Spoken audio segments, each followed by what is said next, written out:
We are two ESCP students. I'm Maël. I'm Maximilian. And we decided to travel around the world to meet and interview graduates from the school. Today, we're in Singapore and we're meeting Michael Satzger. When going up, maintain 3-point contact, okay? Because I'm answerable for your safety.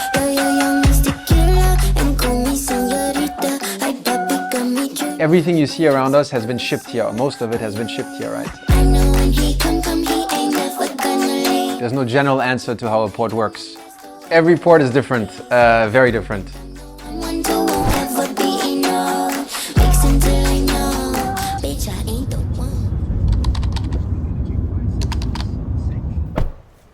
This is Michael Satzger. He graduated ESCP in 2013.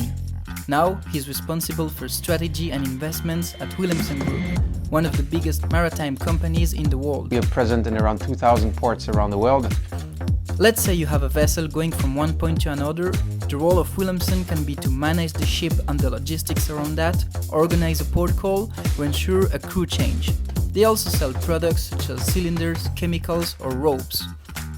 Pretty much like in a supermarket, you will tell us what you need, you will tell us what services you need to buy in that port, and then we will make the port call happen for you. We decided to spend one day with Michael to show how's the life of an ESCP alumni working in Singapore.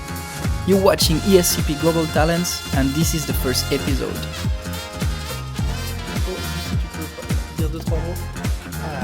Test on call. So what do you want to know?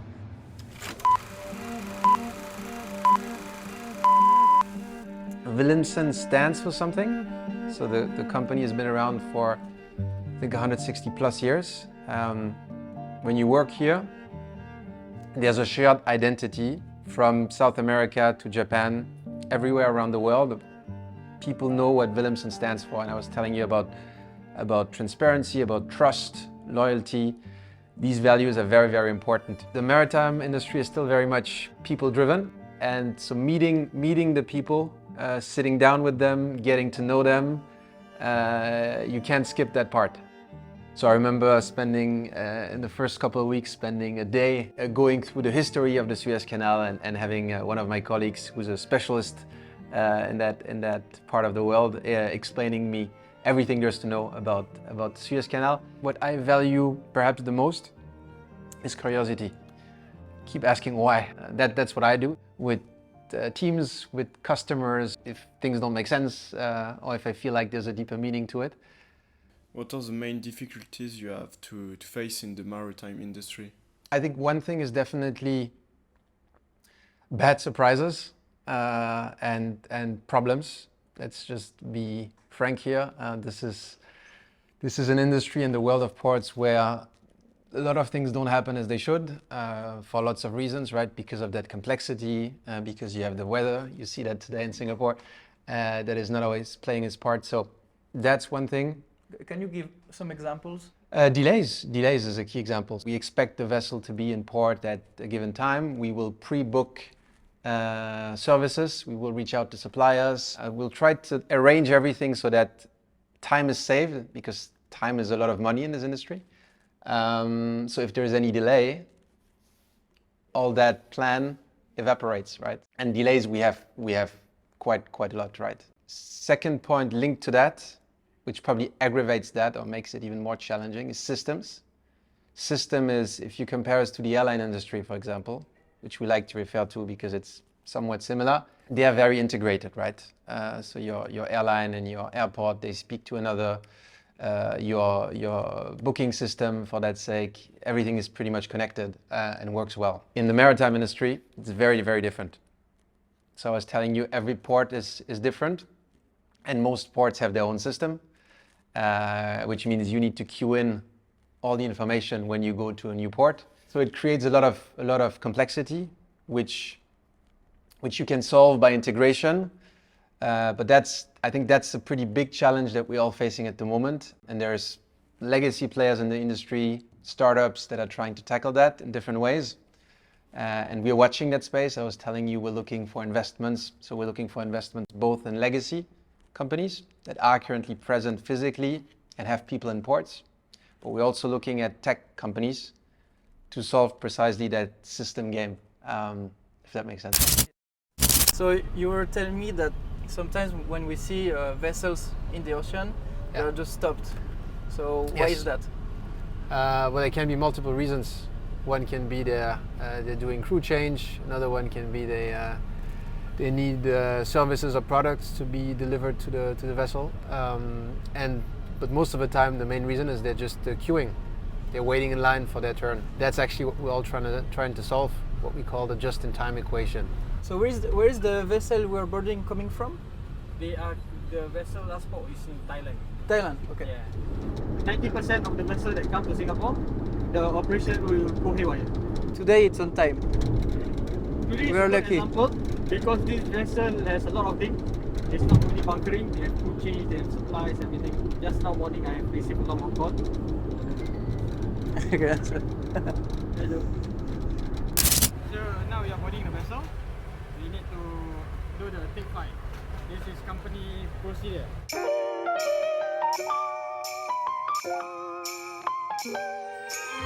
So what are we doing right now? We're taking advantage of a vessel which is probably getting its bunkers delivered as we speak. And so we have, I think, a couple of crew members with us that are going to join the vessel as well. And we're part of the launch trip. So what you would typically do to measure the weight of a cargo is you would read the draft marks on the side of a vessel, which would indicate how loaded the vessel is. So we just board with this boat, and after going into the vessel, what it feels like working on concrete projects and seeing that just in front of you? Yeah, I think you're saying that yourself, right? It's pretty concrete. We're helping these guys to make sure everything goes smoothless and they can move on with the next voyage. I have one quick question. What are you transporting? Crude oil. And where is this ship going? The ship is now heading to Australia. Australia. I was done with studies towards the end of my studies, and I wanted to do I didn't know what to do, let's put it this way. I didn't know what to do, so I figured the best way might be to do different things, try out different things. So I had a short stint in politics in Paris. I worked in investment banking in London.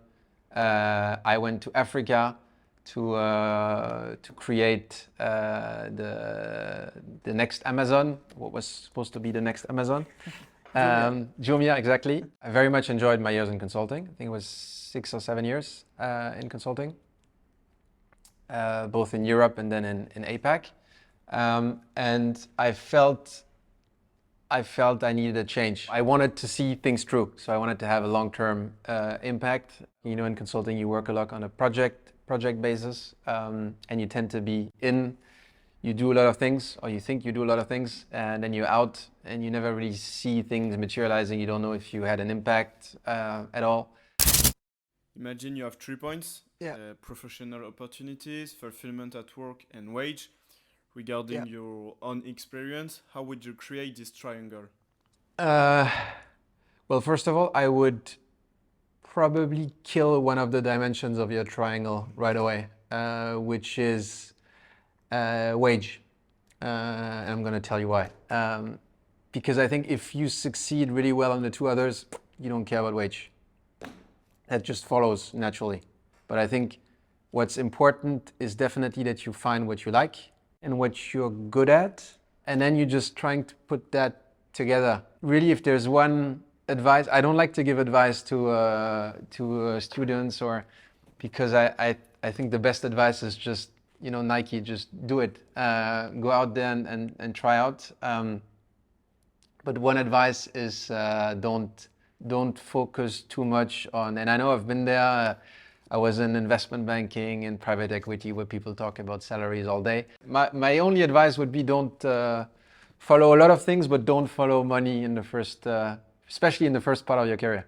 Try out a lot of things. Most likely you will need to try out a lot of things. And I think ESCP is pretty cool when it comes to that, by the way, because of the alumni network, because of the opportunities that you just have by graduating from a school like ESCP. And the other thing I would add is, as ESCP alumni, is stay in touch with your friends and the other students. I've done that. Actually, I got married earlier this year, and as it happens, 2 of my best men were ESCP graduates with me. So I clearly have that bond with the school.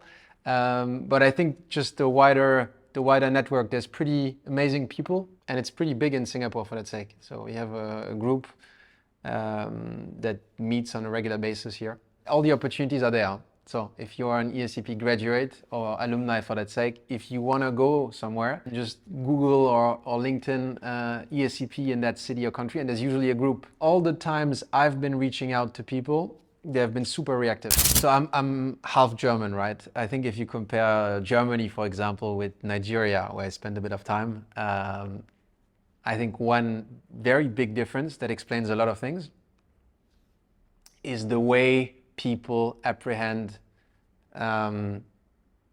risk and uncertainty. In Germany, it's a big problem. If there's a little bit of uncertainty, people go crazy, and they will do everything they can to remove that uncertainty. In Nigeria, it's no problem at all.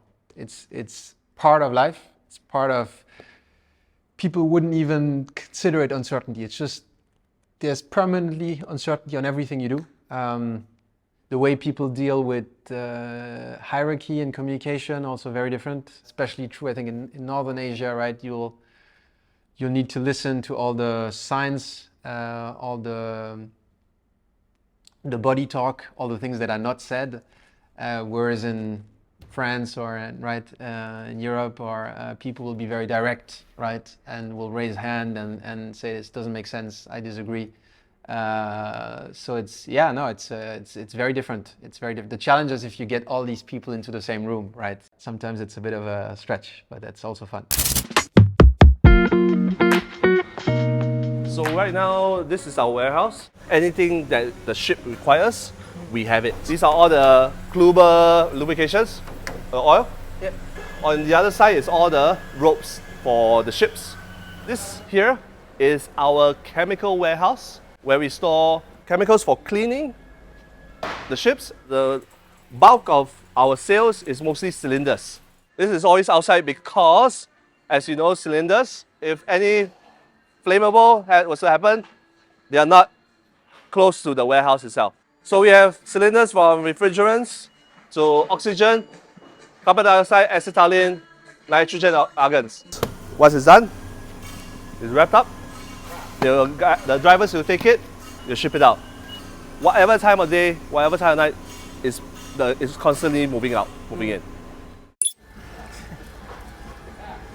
Hey boss, don't drift lah! I wanted to join the startup scene.